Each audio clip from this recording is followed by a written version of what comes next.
Hi, welcome to Lies and Secrets channel. We hope you will have fun with us. Enjoy watching. The day my sister's secret turned our world upside down. Find out what happens next. Watch all the way through before we dive in. Don't forget to like this video and subscribe to the channel for more interesting and shocking stories. My name is Sophia, and I've always thought I knew everything about my sister Isabella. We shared everything from clothes to secrets until one Isabella day turned our world upside down. It was just a routine health checkup, something we did together every year, a ritual of sorts ensuring we kept our health in check. But this time the routine shattered into something unrecognizable. The doctor, with a furrowed brow and a voice tinged with concern, asked Isabella to step into his office alone. I waited outside the sterile smell of the clinic, suddenly suffocating. When she emerged, her face was pale, her eyes avoiding mine. The doctor followed his expression grave. He mentioned something about needing to discuss an unusual finding with her. My heart sank, not knowing what to expect, but the air was thick with unspoken tension. Isabella, usually so open, claimed she wouldn't tell me what was wrong. But the doctor's words echoed in my mind. Dog hair in her genitals. The words didn't make sense at first, they were so out of place, so jarring in the context of our mundane lives. As we drove home, the silence between us was a living thing, heavy and oppressive. I wanted to ask to understand, but fear held my tongue. What could this mean? Was it a mistake? An infection? My mind raced through possibilities, none of them comforting. That evening, after much coaxing, Isabella confessed. She spoke in hushed tones, her voice breaking as she admitted to an act so bizarre, so far removed from the sister. I thought I knew she had been sleeping with our dog Chop, not out of cruelty or perversion, but from a place of loneliness and confusion that I couldn't fathom. The revelation left me reeling, questioning not just her actions but the very fabric of our relationship. How could I not have seen this? What else was hidden beneath the surface of our seemingly normal lives? The decision was made that night with a heavy heart that Isabella needed help, psychological treatment, to untangle the web of emotions and actions that had led her here. But as I lay in bed staring at the ceiling, I couldn't shake the feeling that this was just the beginning. What other secrets lay buried, waiting to surface?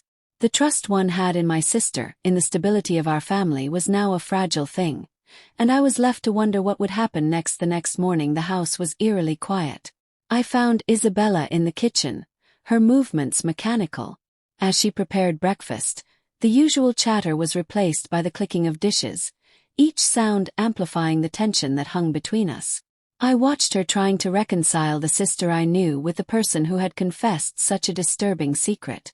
She looked up, catching my gaze, and for a moment there was a flicker of the old Isabella, the one who would laugh off our small disagreements and share her latest book session. But now her eyes were shadowed with something I couldn't quite place, shame perhaps, or fear. Sophia. She started, her voice barely above a whisper. I know this is hard for you, it's hard for me too. Her hands paused over the eggs. She was about to crack, her fingers trembling slightly. I nodded, not trusting my voice. The weight of her confession had not lifted. Instead it seemed to grow heavier with each passing moment. We need to find you help. I managed to say the words. Feeling inadequate against the enormity of what we were facing, Dina sighed, a sound that seemed to carry the weight of her world. I've already looked up. Some therapists want to get better. Sophia, I need to understand why this happened.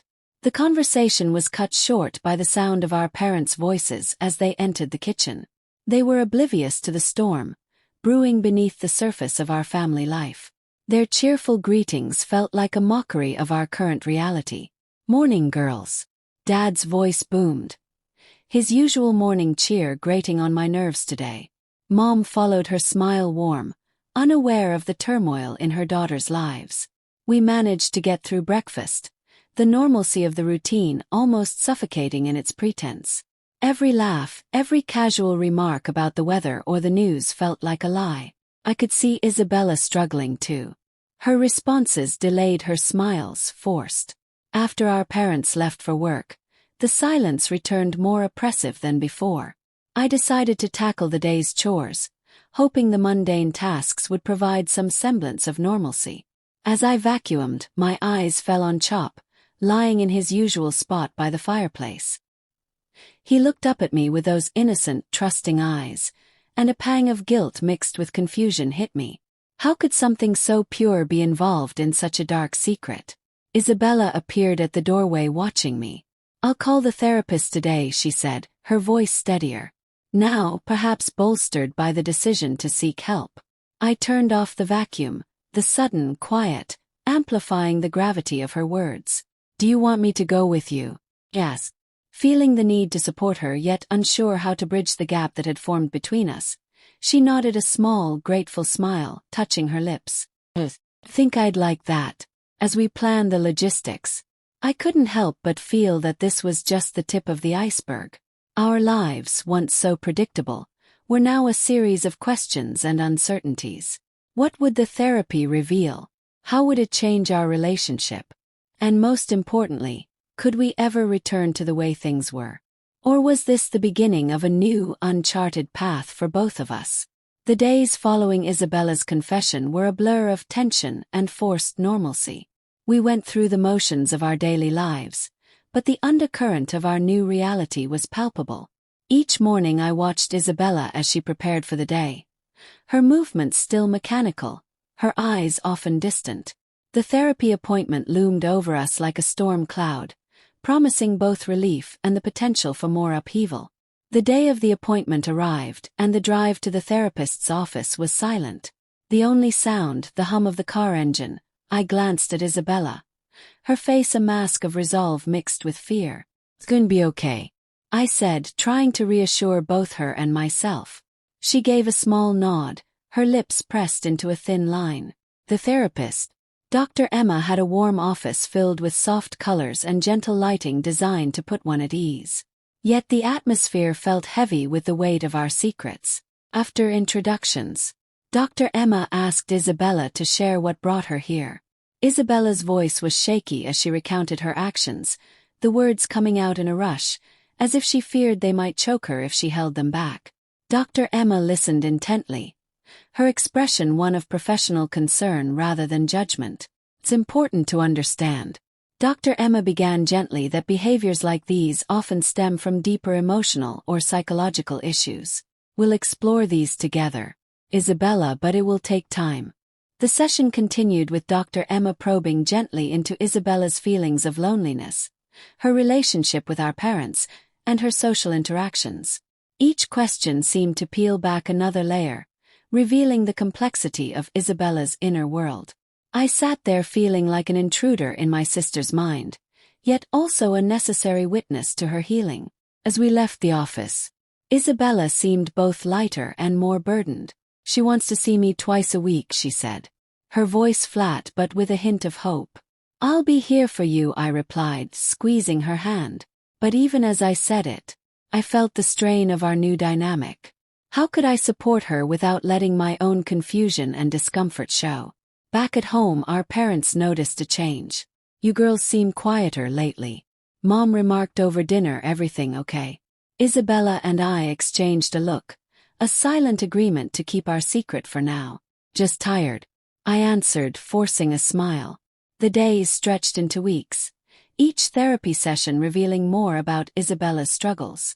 She talked about feeling invisible, about the pressure of expectations, and how Chop in his simple, loving way had become her confidant, her escape.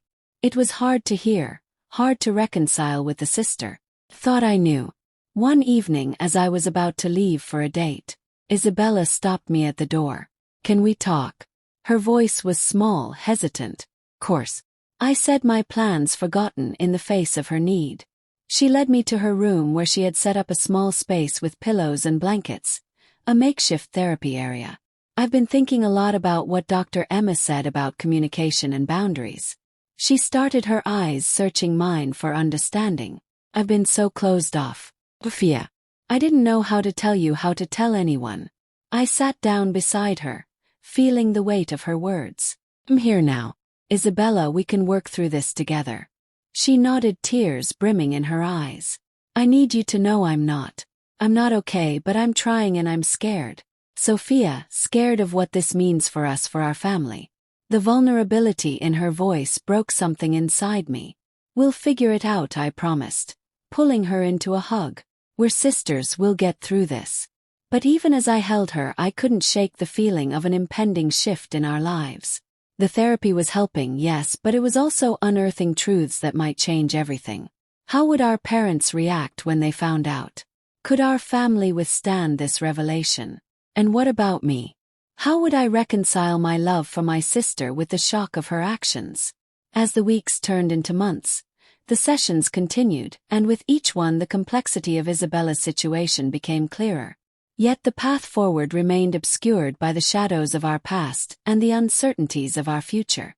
The house felt like a pressure cooker, the tension building. With each passing day, Isabella's therapy sessions were like a slow unraveling of a tightly wound thread, revealing more about her inner turmoil than I ever anticipated. Today, however, was different today. The air was thick with an unspoken dread, as if the storm we'd been bracing for was about to break.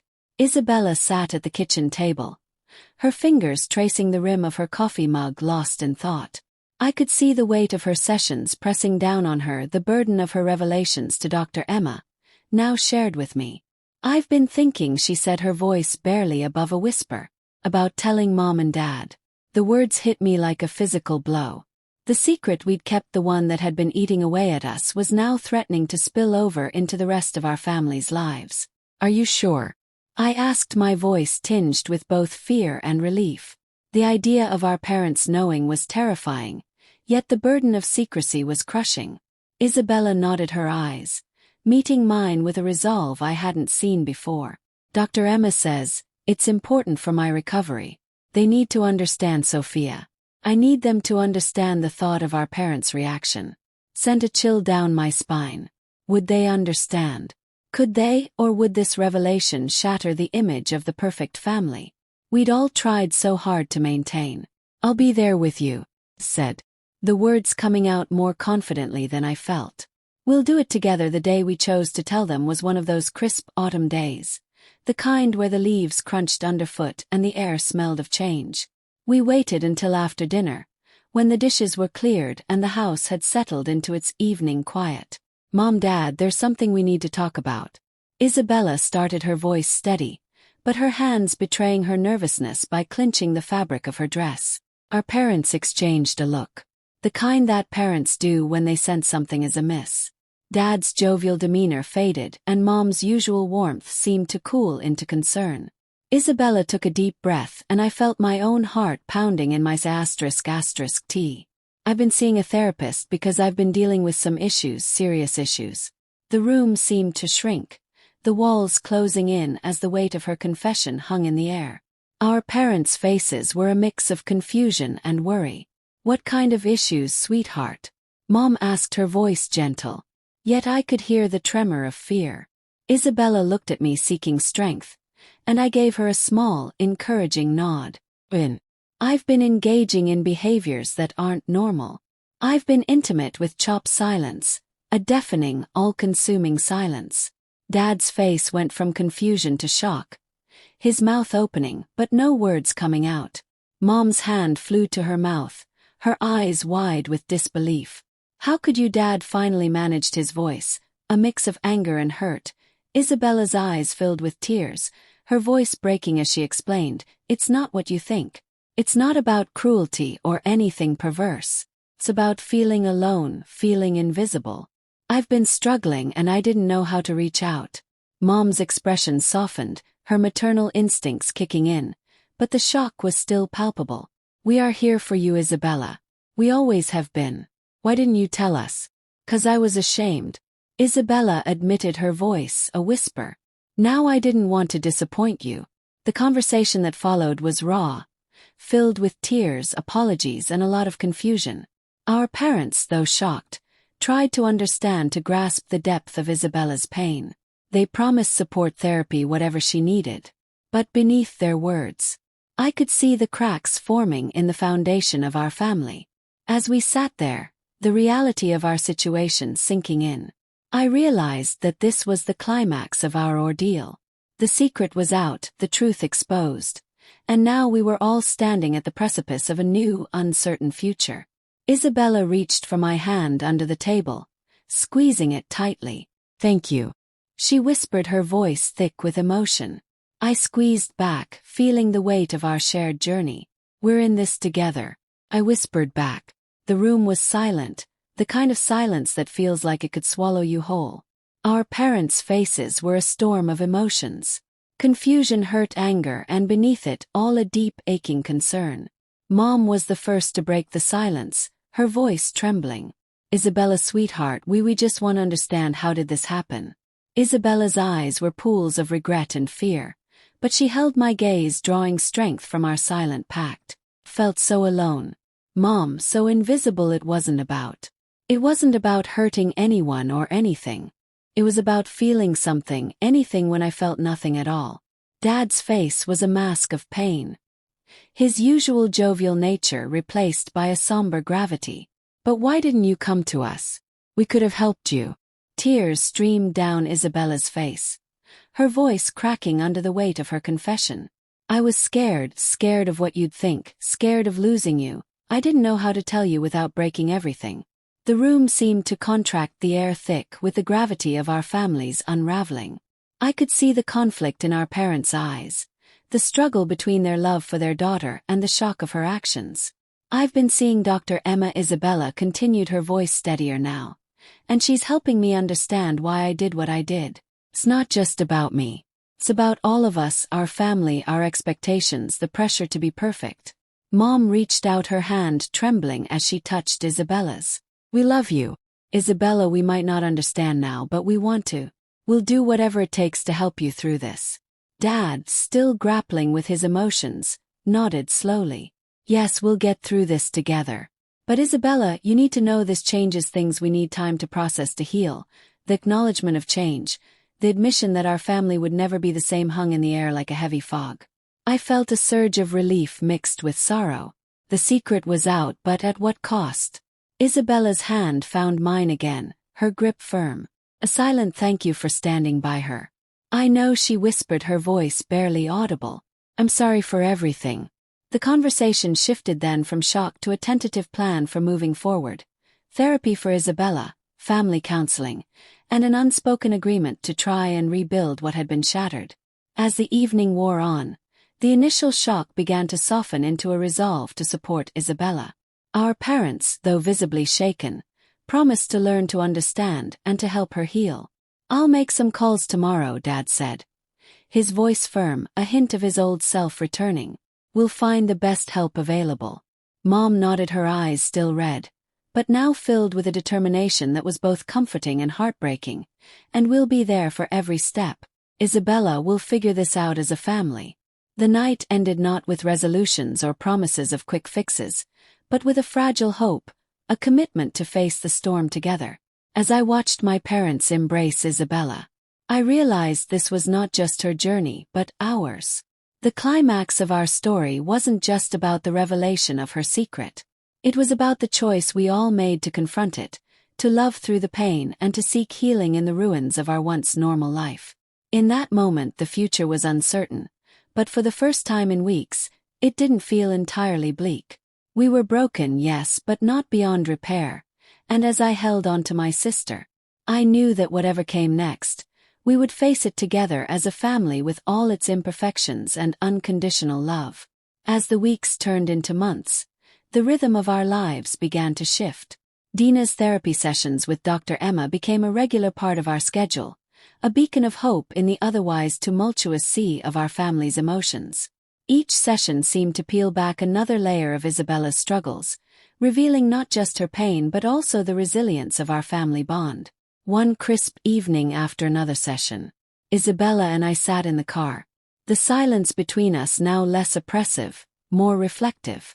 "It's getting easier to talk about," she said, her voice soft but stronger than before. "Dr. Emma says, understanding my feelings is the first step to healing." I glanced at her, seeing a glimmer of the sister I knew before this storm hit. "I'm proud of you, Isabella, really." "I am," she smiled, a genuine smile that reached her eyes. "I couldn't do this without you, Sophia, without all of you." Our parents had taken to the situation with a grace I hadn't anticipated. They attended family therapy sessions, learning alongside Isabella, trying to bridge the gap that had formed not just between us but within themselves. The sessions were tough, filled with revelations and raw emotions, but they were also moments of connection, of understanding. We hope you will have fun with us, enjoy watching. I am glad to see you on my channel if you like the content. Your support means a lot to me and motivates me to create new videos. Thanks for watching.